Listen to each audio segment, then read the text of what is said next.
ఆఫీస్కి వెళ్ళగానే బాస్ పిలుపు.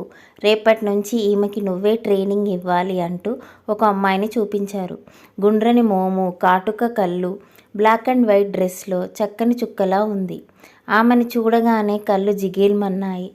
చప్పగా సాగిపోతున్న నా జీవితంలోకి వెలుగులా వచ్చింది అనిపించింది తక్షిత. గమ్మత్తైన పేరు తనది.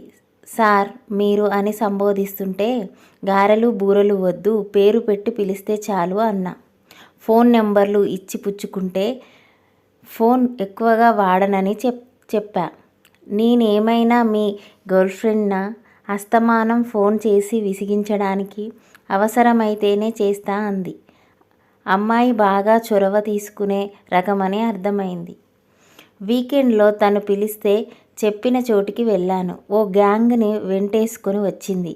ఈయనే మా సార్, ఎప్పుడు చిల్గా ఉంటారు అంటూ అందరికీ పరిచయం చేసింది. వాళ్ళంతా నన్ను బ్రో అని పిలవాలని హుకుం జారీ చేసింది. అందరం కలిసి tank bund, Birla temple, Charminar ఇలా నగరం అంతా చుట్టేశాం. మర్నాడు మెసేజ్ చేసింది. హాయ్ మంకీ, నిన్న నా లైఫ్లో ఎన్నడూ లేనంతగా ఎంజాయ్ చేశా. ఈ సంతోషం జీవితాంతం కావాలనిపిస్తోందబ్బాయ్. నా ఇంటి పేరు పొడుగ్గా ఉంది, నీ ఇంటి పేరు పర్మనెంట్గా ఇవ్వొచ్చుగా అంటూ ఎగిరి గంతేశా. ఈ క్షణం కోసమే ఎన్నాళ్ళుగానో ఎదురు చూస్తున్నా. మా సైడ్ ఓకే, ఇక పెద్దల్ని ఒప్పించి పెళ్లి చేసుకోవడమే తరువాయి. ఇలా మా ప్రేమ ప్రయాణం హ్యాపీగా సాగిపోతుండగా ఓ రోజు వాళ్ళ నానమ్మకు బాగా లేదంటూ సడన్గా ఊరెళ్ళిపోయింది తక్షిత. చేరగానే ఫోన్ చేస్తానంది, కానీ వారమైనా జాడలేదు. నేను చేస్తే స్విచ్ ఆఫ్. ఆమె స్నేహితుల్ని అడిగితే నెంబర్ మార్చేసింది. మాకు టచ్లో లేదన్నారు.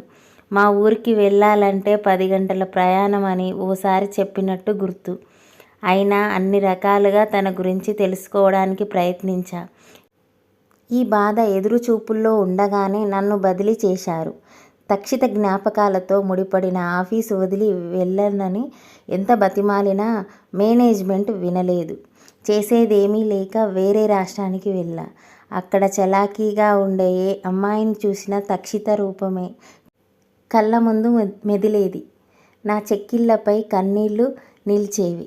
2 ఏళ్ళయ్యాక ప్రాజెక్టు పని మీద హైదరాబాద్ వెళ్ళా. సాయంత్రానికి ఆఫీసులో పని ముగించుకొని లిఫ్ట్ దగ్గరికి వచ్చా. లిఫ్ట్ తెరుచుకోగానే గులాబీ రంగు చీరలో ప్రత్యక్షమైంది ఒక ఆవిడ. తనెవరో కాదు, నేను ఇన్నాళ్ళుగా వెతుకుతున్న నా ప్రాణం, సర్వస్వం. ఒక్కసారిగా నా కళ్ళను నేను నమ్మలేకపోయా. ఎలా ఉన్నావు? ఏమైపోయావు? ఇన్నాళ్ళు ఎక్కడున్నావు? వరుసగా దూసుకొచ్చాయి ప్రశ్నలు. తక్షిత ఉలకలేదు, పలకలేదు. ఆఫీసు బయటికొచ్చి బస్టాప్ వరకు వెళ్ళింది. మౌనంగా తననే అనుసరించా. కనీసం తిరిగి కూడా చూడలేదు. కాసేపటికి ఒక వ్యక్తి చిన్న పిల్లాడితో వచ్చాడు. ఆ పిల్లాడిని భుజాన వేసుకొని అతడి బైక్పై కూర్చుంది. ఆ బాబుపై నీలం రంగు శాలువా కప్పి ఉంది. వాలంటైన్స్ డే నాడు నేను తనకి ప్రేమగా ఇచ్చిన కానుక అది. ఆ దృశ్యంతో నాకు పరిస్థితి మొత్తం అర్థమైంది. అక్కడే స్థానవులు నిలిచి ఉండిపోయా. కాసేపటికి తన ఫ్రెండ్, మా పాత కొలీగ్ ఒకరు నన్ను గుర్తుపెట్టి పిలిచింది. తక్షిత ఆ రోజు ఊరెళ్ళిపోవడం దగ్గర నుంచి జరిగిందంతా చెప్పింది. తను ఇంటికి వెళ్ళేలోగా వాళ్ళ నానమ్మ చనిపోయిందట. ఈ క్లిష్ట పరిస్థితుల్లో మా ప్రేమ విషయం చెప్పే ధైర్యం చెయ్యలేదట. కానీ కొన్నాళ్ళకే చుట్టాలు అబ్బాయిని పెళ్లి చేసుకోమని తల్లిదండ్రులు ఒత్తిడి చేశారు. అసలే బాధలో ఉండటం, మా సామాజిక వర్గాలు వేరు కావడం, వాళ్ళు మా పెళ్ళికి ఒప్పుకునే పరిస్థితి లేకపోవడంతో అతడితో తాళి కట్టించుకుందట. కానీ నన్ను మోసం చేశాననే గిల్టీ ఫీలింగ్ వేధిస్తోందని, నన్ను జీవితాంతం మర్చిపోనని చెబుతూ ఏడ్చిందట. ఇంట్లో ఆర్థిక ఇబ్బందులు ఉండటంతో ఈ మధ్య మళ్ళీ ఉద్యోగంలో చేరిందని చెప్పిందా ఫ్రెండ్. ఇదంతా వినేసరికి నా గుండె బరువెక్కింది. తనతో ఊహించుకున్న కలలన్నీ కన్నీళ్ళ బయటికొచ్చాయి. ప్రతి ప్రేమకి సంతోషకరమైన ముగింపు ఉండకపోవచ్చు మా ప్రేమలా. కానీ ఒక్కోసారి ఒక వ్యక్తిని ప్రేమిస్తే జీవితాంతం వాళ్ళ మంచి కోరుకోవడమే అసలైన ప్రేమ లక్షణం. నేను ఇప్పుడదే చేస్తున్నా. మా జ్ఞాపకాల మజిలీలతో ముందుకు సాగిపోతున్నా.